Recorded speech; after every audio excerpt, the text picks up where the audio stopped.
नमस्कार, art of कुकिंगमध्ये तुमचं सगळ्यांचं खूप खूप खूप स्वागत आहे. तर आज आपण इथे ताज्या ताज्या कैरीपासून मस्त अशी आंबट गोड कैरी कँडी तयार करणार आहे.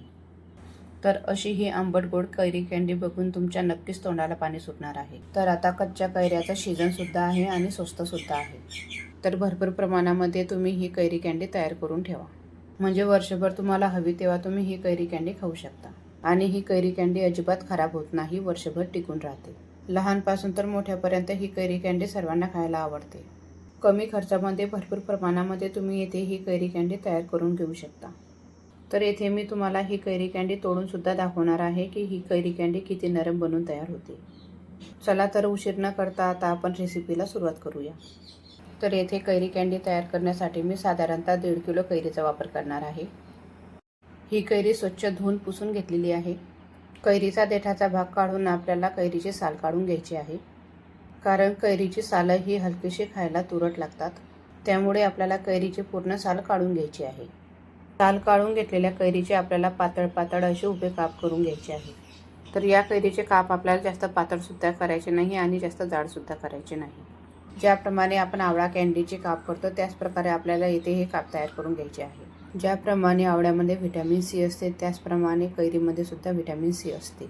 व्हिटॅमिन सीमुळे आपल्या शरीरामध्ये रोगप्रतिकारशक्ती वाढण्यास मदत होते. तर या कैरीचे आपल्याला असे लांब लांब काप तयार करून घ्यायचे आहे. तर अशा प्रकारे आपण सर्व कैऱ्यांचे लांब लांब काप तयार करून घेणार आहे. जर तुम्हाला अपचनाचा त्रास असेल तर तेव्हा तुम्हाला ही कैरी कँडी फायदेशीर ठरू शकते. तर आता आपल्याला या कैरीच्या फोडी उकडून घ्यायच्या आहे. त्यासाठी मी या कढईमध्ये येथे 1 ते 1.5 तांबे पाणी टाकून घेतलेलं आहे. आता या कैरीतील गुणधर्म जसेचे तसे टिकून राहायला हवे म्हणून आपण या पाण्यामध्ये थोडं मीठ टाकून घेणार आहे. या पाण्यामध्ये मीठ टाकून घेतल्यामुळे या कैरीतील गुणधर्म जसेचे तसे राहतात आणि मिठामुळे आंबटपणासुद्धा थोडा कमी होतो. आता या पूर्ण तयार करून घेतलेल्या कैरीच्या फोडी आपल्याला एकाच वेळेस या पाण्यामध्ये टाकून घ्यायच्या आहे, म्हणजे त्या एकसारख्या शिजतील. आता या कैरीच्या फोडी आपल्याला झाऱ्याच्या साहाय्याने पाण्यामध्ये डुबवून घ्यायचे आहे, कारण पाण्यामध्ये या फोडी तरंगतात. तर आता आपल्याला या पाण्याला हलकीशी उकळ काढून घ्यायची आहे आणि या फोडी जास्तसुद्धा शिजवून घ्यायच्या नाही. तर आता आपण चमच्याने ही फोडी दाबून बघू. यापेक्षा जास्त आपल्याला या फोडी शिजवून घ्यायच्या नाही. तर या फोडीतील पाणी निघायला हवं म्हणून आपण या फोडी एका चाळणीमध्ये काढून घेणार आहे. तुम्हाला हवं तर तुम्ही या फोडी चाळणीवर सुद्धा वाफवून घेऊ शकता, पण कैरी आंबट असेल तर याच पद्धतीने तुम्हाला या फोडी वाफवून घ्याव्या लागतील. या फोडीतील पाणी निथळून घेतल्यानंतर लगेचच आपल्याला या फोडी एका डब्यामध्ये काढून घ्यायच्या आहे. वाफवून घेतलेल्या फोडी थोड्या थंड झाल्यानंतर यामध्ये आपल्याला साखर टाकून घ्यायची आहे. तर 1.5 किलो कैरीसाठी आपण इथे 250 ग्रॅम साखरचा वापर करणार आहे.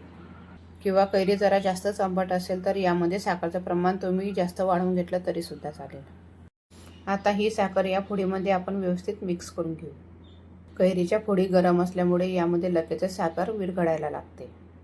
आता या डब्याला झाकण लावून आपण हा डबा असाच 1 रात्र किंवा 1 दिवस असाच राहू देणार आहे. 10 ते 12 तासानंतर तुम्ही बघू शकता या फोडीचा रंग बदललेला आहे. या फोडीवर आपण टाकून घेतलेली साखरसुद्धा विरघळली गेली आहे. आता या फोडीमधून आपण हे साखरेचं पाणी निथळून घेऊ. तर यातील पाणी निघायला हवं म्हणून आपण या फोडी एका चाळणीमध्ये टाकून घेणार आहे. या फोडी आपण साखरेच्या पाण्यातून काढून घेतल्यामुळे या फोडी लवकर सुकतील. तर आता आपण या पूर्ण फोडी या चाळणीमध्ये काढून घेऊ. आता लगेचच आपण या फोडी एका ताटामध्ये काढून घेणार आहे. तर आता आपण ही कैरी कँडी या ताटामध्ये वाळवण्यासाठी ठेवणार आहे, किंवा कॉटनच्या कपड्यावर सुद्धा तुम्ही या फोडी वाळवून घेऊ शकता.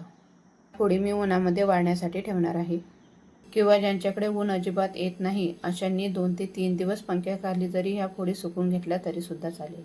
तर अशा प्रकारे मी पूर्ण फोडी या ताटामध्ये पसरून घेतलेल्या आहे आणि थोड्याफार उरलेल्या फोडी मी दुसऱ्या ताटामध्ये सुद्धा पसरून घेतल्या आहे.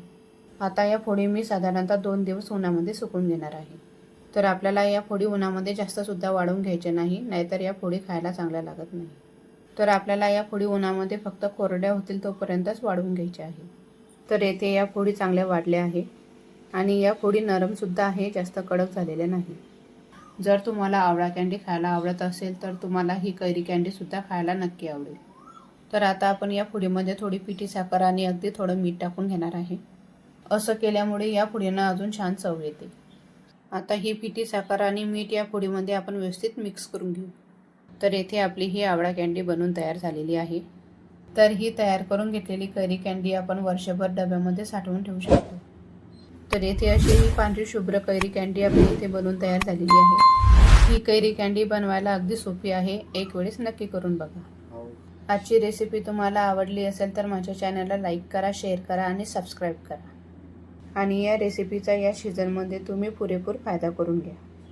तर भेटूया अशाच नवीन रेसिपीसोबत, तोपर्यंत नमस्कार।